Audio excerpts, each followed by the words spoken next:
बातमीचा अर्थ आहे भरोसा आणि तुमच्या भरोसा आहे आमची जिम्मेदारी। आपण पाहत आहात NCN न्यूज टीव्ही। नमस्कार, आपण पाहत आहात NCN न्यूज टीव्ही। देगलूर तालुक्यातील तब्बल 16,000हून अधिक श्रावणबाळ, निराधार, वृद्धापकाळ आणि अपंग योजनेच्या लाभार्थ्यांना गेल्या 3 महिन्यांपासून अनुदान मिळाले नसल्याने संताप व्यक्त करण्यात येत आहे। याच पार्श्वभूमीवर आज शिवसेना उद्धव बाळासाहेब ठाकरे पक्षाच्या वतीने तहसील कार्यालयासमोर तीव्र आंदोलन करण्यात आले। देगलूर तालुक्यात श्रावणबाळ योजना, संजय गांधी निराधार योजना, इंदिरा गांधी वृद्धापकाळ योजना तसेच अपंग योजनांचे एकूण 16,238 लाभार्थी आहेत। यामध्ये श्रावणबाळ योजनेचे 6,786, इंदिरा गांधी योजनेचे 4,644 तर संजय गांधी निराधार योजनेचे 4,808 लाभार्थी आहेत। मात्र शासनाचे पोर्टल गेल्या 3 महिन्यांपासून बंद असल्याने लाभार्थ्यांचे अनुदान रखडले आहे।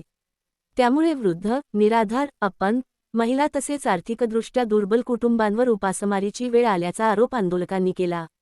या पार्श्वभूमीवर आज दिनांक जून 22 रोजी शिवसेना उद्धव बाळासाहेब ठाकरे पक्षाच्या वतीने नायब तहसीलदार गणेश रायवार यांना घेराव घालून जाब विचारण्यात आला। तसेच तहसीलदार कार्यालयाच्या प्रवेशद्वारासमोर तीव्र निदर्शने करण्यात आली। आंदोलनादरम्यान येत्या काही दिवसांत रखडलेले अनुदान तात्काळ वितरित न झाल्यास तहसील कार्यालयाला कुलूप ठोकून धरणे आंदोलन करण्यात येईल, असा इशाराही आंदोलकांनी दिला। गेल्या 3 महिन्यांपासून अनुदान मिळाले नसल्यामुळे वृद्ध, निराधार आणि अपंग नागरिकांना मोठ्या अडचणींचा सामना करावा लागत आहे। शासनाने तातडीने निधी वितरित करावा, आंदोलक।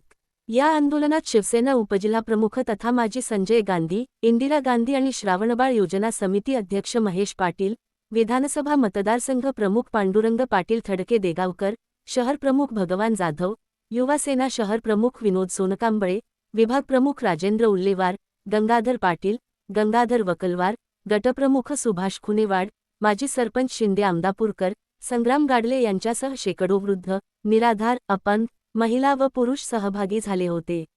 दरम्यान रखडलेले अनुदान लाभार्थ्यांच्या खात्यात कधी जमा होणार याकडे आता हजारो कुटुंबांचे लक्ष लागले आहे। अशाच ताज्या आणि विश्वासार्ह बातम्यांसाठी NCN न्यूज टीव्हीला लाईक, शेअर आणि सबस्क्राईब करायला विसरू नका। कॅमेरामनसह NCN न्यूज टीव्ही, देगलूर।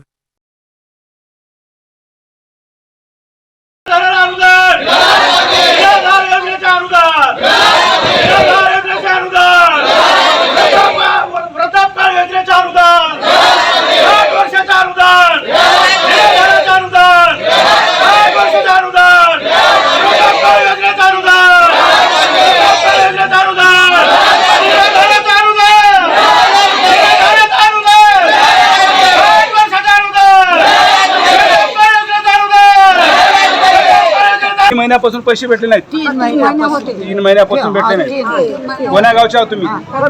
वटूळचे। वटूळ इथपर्यंत आल्या, पैसे मिळत नाही म्हणून आज काय म्हणले तुम्हाला? काय म्हणले तिथे विचारता पैसे?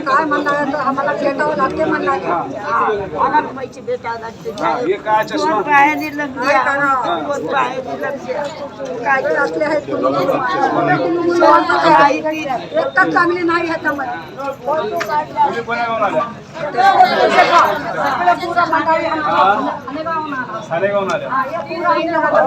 आपण या ठिकाणी पाहू शकता, माझ्या पाठीमागे वयोवृद्ध महिला या ठिकाणी आले, ज्यांना श्रावणबाळाची असतील, निराधारचे असतील, ज्यांना पैसे या ठिकाणी मिळत होते, अनुदान मिळत होते, त्यांना 3 महिन्यापासून ते पैसे रखडलेले असल्यामुळे आज ते वेगवेगळ्या गावातून मोठ्या लांबून या ठिकाणी आलेले आहेत। तहसील कार्यालयापर्यंत आपण पाहू शकता, ज्यांना चलता येत नाही, ज्यांना फिरता येत नाही, असे सुद्धा या ठिकाणी वयोवृद्ध महिला, मायमाऊली या ठिकाणी आलेले आहेत। त्यांना मोठा त्रास या ठिकाणी होतो। ते शासनाला गुहार लावत आहेत की त्यांचं अनुदान लवकरात लवकर त्यांच्या खात्यात पडावं, त्यांना जे काही रक्कम या ठिकाणी मिळते ते त्यांना लवकर मिळण्यात यावं। त्यांना अनेक या ठिकाणी आजार आहेत, कोणाला BP, कोणाला शुगर, अशा अनेक प्रकारचे आजार आहेत। कोणाला चलता येत नाही, फिरता येत नाही, कोणाच्या डोळ्याला दिसत नाही। त्यांच्या आरोग्याचं आणि उपचाराचं त्याच्यावर खर्च भागत होतं, ते पैसे न येत असल्यामुळे त्यांना मोठा या ठिकाणी दुःख होते। आपण पाहू शकता, या वृद्ध मायमाऊलीचा चष्मासुद्धा मोडलेला आहे, ते सुद्धा त्याला बनवायसाठी त्यांच्याकडे पैसे नाही। ते म्हणतात कोणाला डोळ्याला पैसे नाही, त्याच्यासाठी सरकारने लवकरात लवकर पोर्टल चालू करून या सर्व वयोवृद्ध महिलांचे पैसे त्यांच्या खात्यात टाकून त्यांना उपकार करावा, अशी त्यांच्याकडून या ठिकाणी विनंती करण्यात। नमस्कार, मी साकपडे NCN न्यूज टीव्हीमध्ये आपलं स्वागत आहे। आज आपण पाहू शकता या ठिकाणी महिला संपूर्ण देगलूर तहसील कार्यालयासमोर उपस्थित झाले। त्यांचे 3 महिन्यापासून या ठिकाणी वेतन रखडलेलं आहे। श्रावणबाळाचं असेल, या ठिकाणी निराधारचे असेल, अपंग दिव्यांगांचं फक्त या ठिकाणी वेतन येत नाही, त्याच्याऐवजी इतर कोणाचंही वेतन येत नसल्यामुळे संपूर्ण महिला या ठिकाणी संतापून वयोवृद्ध महिला ज्यांना दिसत नाही, ज्यांना चलता येत नाही, ज्यांना अनेक आजार आहेत, ते आजार झालेले महिला या ठिकाणी त्यांच्या गोळ्या उपचारासाठी औषधीसाठी जे पैसे मिळत होते त्यांना शासनामार्फत ते न मिळत असल्यामुळे मोठा संताप त्या महिलांमध्ये दिसून आला. आणि आज आपण पाहू शकता उद्धव बाळासाहेब ठाकरे शिवसेना गटाचे महेश पाटील या ठिकाणी उपस्थित झाले होते तहसीलदार साहेबाला जबाब विचारण्यासाठी. साहेब काय सांगितलं, कशा पद्धतीने यांचं वेतन बंद आहे आणि कधी चालू होणार आहे? 60 वर्षे निराधार वृद्धापकाळ योजनेचे पैसे गोरगरीब, दीनदलित, शेतकरी, शेतमजुरांना गेल्या 3 महिन्यापासून या ठिकाणी अनुदान मिळालं नाही. पाऊस न पडल्यामुळं शेतीचे कामं ठप्प आहेत. या ठिकाणी गोरगरीब, दीनदलित, वृद्ध, माता भगिनी, अपंग यांची या ठिकाणी उपासमार होत आहे. आम्ही या ठिकाणी आज शिष्टमंडळ, शिवसेनेचं शिष्टमंडळ सर्व गोरगरीब लाभार्थ्यांना, गोरगरीब वृद्ध माता भगिनीला घेऊन या ठिकाणी तहसीलदार साहेबांना भेटण्यासाठी या ठिकाणी आलेले आहेत. त्यांचं अनुदान त्या ठिकाणी तात्काळ चालू झालं पाहिजे. निराधार, वृद्धापकाळ योजना, अपंग योजना, श्रावणबाळ योजना या सर्व योजनेचं अनुदान या ठिकाणी चालू झालं, लवकर तात्काळ या ठिकाणी मिळालं पाहिजे. म्हणून या ठिकाणी आम्ही तहसीलदार साहेबांशी भेट घेतलेली आहे. या ठिकाणी आम्ही तीव्र असं उग्र असं निदर्शन या ठिकाणी करत आहोत. मी सुद्धा संजय गांधी निराधार योजनेचा 10 वर्ष अध्यक्ष होतो.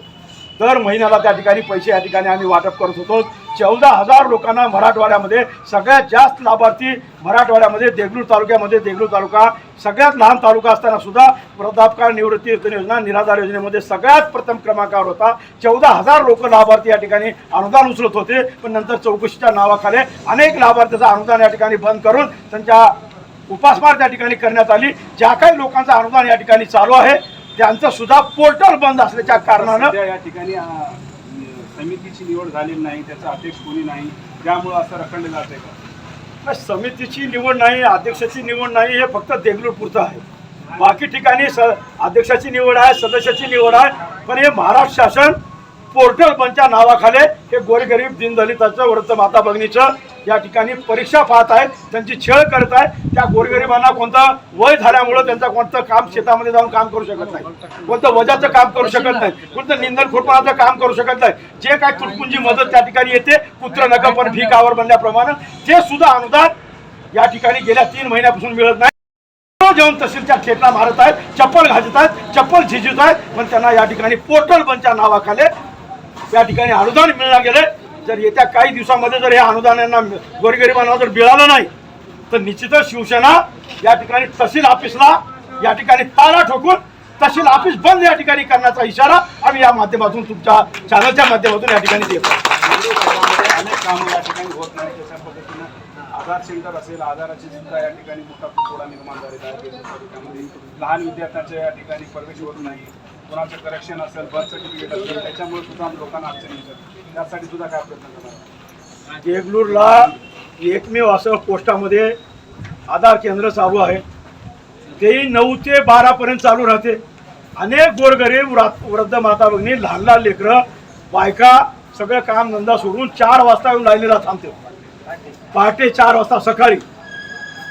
आम्ही गेल्या वर्षी ह्याच महिन्यामध्ये पोस्टामध्ये जे नांदेडचे पोस्ट ऑफिसर आले होते कुलकर्णी नावाचे, आम्ही तेव्हा पोस्ट ऑफिसमध्ये त्या ठिकाणी राडा केला, धिंगाणा घातला, निदर्शनं केले. तेव्हा आम्हाला त्या पोस्ट ऑफिसरनं, पोस्ट अधिकाऱ्यानं लेखी आश्वासन दिलं की सकाळी 9 ते संध्याकाळी 5 वाजेपर्यंत आम्ही आधार केंद्र चालू करू म्हणून. काही दिवस 6 महिने चालू होतं. पुन्हा अजून 9 ते 12 त्या ठिकाणी पोस्टामध्ये आधार केंद्र चालू आहे. पोस्टामध्ये आधार केंद्र चालू आहे. त्यामुळं ज्यांना नव्यानं आधार कार्ड काढायचं आहे, ज्यांना आधार कार्डमध्ये वयात दुरुस्ती करायची आहे, ज्यांना गावात दुरुस्ती करायची आहे, ज्यांना पत्त्यामध्ये काही दुरुस्ती करायची आहे, त्या सर्व गोरगरिबांचं, सर्व जनतेचं नाक त्रास त्या ठिकाणी होत आहे. 12 वाजल्यापासून थांबून लाईनीला लागल्यानंतर, लाईन जवळ आल्यानंतर आधार केंद्र त्या ठिकाणी बंद होत आहे. आणि अनेक गरिबांचं, शेतकऱ्यांचं, दीनदलितांचं त्या ठिकाणी नाक त्रास त्या ठिकाणी सहन करावं लागत आहे. गेल्या वर्षी जसं आम्ही पोस्टात आंदोलन केलं होतं तसंच आधार केंद्र देगलूरच्या तहसील कार्यालयामध्ये लवकरात लवकर चालू करण्यात यावं म्हणून आताच आपण तहसीलदार साहेबांसोबत तुमच्या समक्षच त्या ठिकाणी चर्चा केलेली आहे. त्यांना त्या ठिकाणी नोंद घेतलेली आहे. तर येत्या काही दिवसामध्ये आधार केंद्राची दुसरी आधार केंद्राची जर केंद्र स्थापन झालं नाही तर निश्चितच गेल्या वर्षीप्रमाणे पोस्टामध्ये आम्ही पुन्हा राडा करू. पोस्ट ऑफिसला सुद्धा ताला घेऊ. आमच्याकडे किलपाचं खूप आहे, चाव्या खूप आहेत आणि पोलीस केस झाली, किलूप लावलं, ताला ठोकलं म्हणून शासकीय कामात अडथळा गुन्हा दाखल करून 303 रुपयांचा गुन्हा दाखल करून जेलमध्ये टाकलं तर आम्हाला त्याची काही पर्वा नाही. आतापर्यंत अनेकदा जेलमध्ये गेलो, जेलच्या बाहेर आलो. आमचा जन्म हे जनतेसाठी झालेला आहे. कार्यकर्ता म्हणून या ठिकाणी वावरत असताना जनतेच्या प्रश्नासाठी, जनतेच्या अडीअडचणीसाठी, जनतेच्या सुखदुःखासाठी झटणं, आवाज उठणं, न्याय मिळणं, रस्त्यावर येणं हे आमचं कर्तव्य आहे. ते कर्तव्य निश्चितपणे आम्ही पार पाडू. कोणतीही केस होऊ द्या, आम्ही आमच्या परिवाराची पर्वा करणार नाही, कुटुंबाची पर्वा करणार नाही. जेव्हा जेव्हा जी अडचण निर्माण होईल, जेव्हा जेव्हा जे प्रश्न निर्माण होतील, शेतकऱ्याचं राहू द्या, गोरगरीब माफीचं राहू द्या, पीक विम्याचं राहू द्या, आधार कार्डचं राहू द्या, वीज मंडळाचं राहू द्या, लाईटचं राहू द्या, जेव्हा जेव्हा ज्या या तालुक्यामध्ये प्रश्न निर्माण होतील तेव्हा तेव्हा उद्धव बाळासाहेब ठाकरे शिवसेना रस्त्यावर येऊन आवाज उठवून न्याय मिळवून देण्याचा निश्चित आम्ही आमच्या शरीरामध्ये जोपर्यंत प्राण आहे, शरीरामध्ये जोपर्यंत रक्ताचा थेंब आहे तोपर्यंत आम्ही रस्त्यावर या ठिकाणी न्याय मिळवून देऊ, आवाज उठवू, प्रश्नाला वाचा फोडू. जय